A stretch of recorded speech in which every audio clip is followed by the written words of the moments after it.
Hi friends, in this video I'll be telling you about Nikto.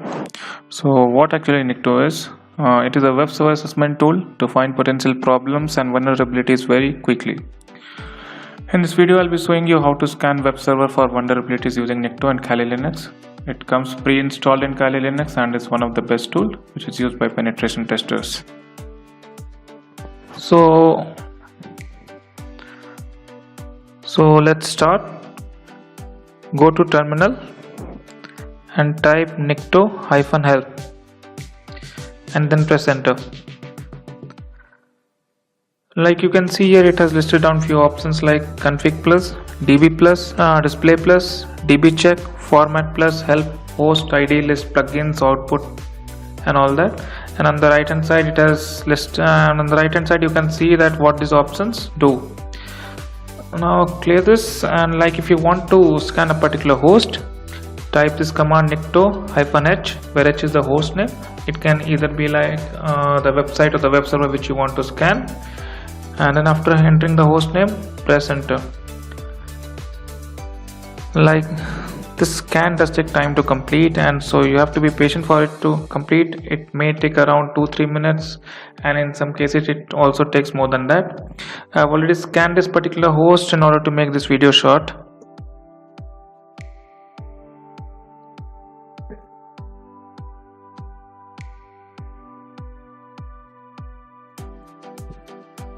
As you can see that the scan is completed.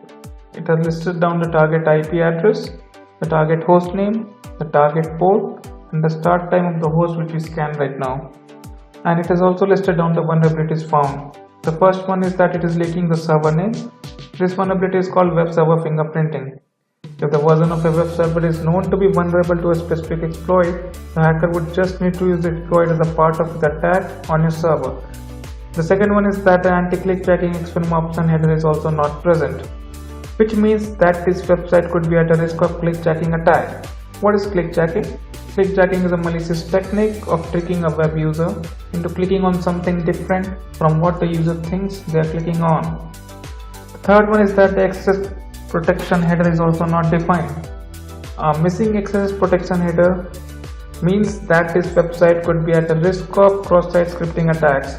It's a code injection attack that allows an attacker to execute malicious JavaScript in another user's browser.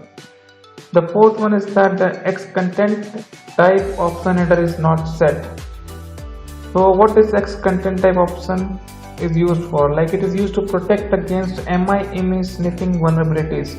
These vulnerabilities can occur when a website allows users to upload content to a website. Coming to the crossdomain.xml. vCrossdomain.xml file allows any third-party domain to access any sensitive content inside your domain. This practice is generally suitable for public servers, but when it comes to sites which are located behind firewall, it should not be used as it gives access to protected areas as well. Now this can also give an overview of possible vulnerabilities, including the open source vulnerabilities database reference. If you want to save the result of the scan, you can also do that. This will certainly save you a great deal of time, as you don't have to scan the same host again and again. For this, type the command nikto-h, where it is the host name, then the name of the host, then -output, and then the path where you want to save the result. For me, it is desktop. After that, write the name of the file.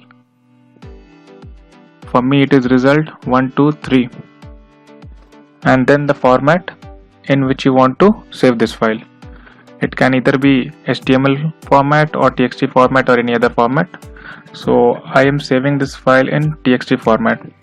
After that, hit enter.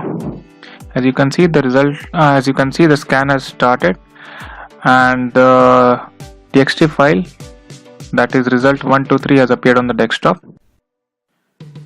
As you can see that the scan is completed. Now go to the TXT file result123, which is present on the desktop.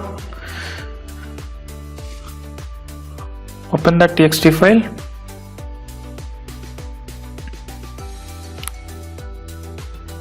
And you can see that whatever vulnerabilities were found while scanning that host is present here.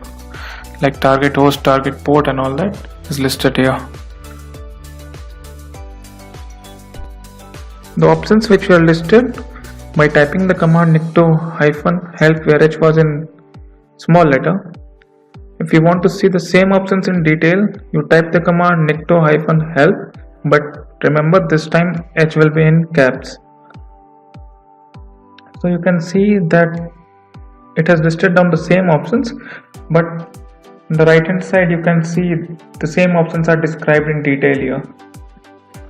And one of the most important feature which I found in Nikto is that there is possibility to define the test using tuning parameter. This lets you run only those tests which you need, and again it will save you a great deal of time.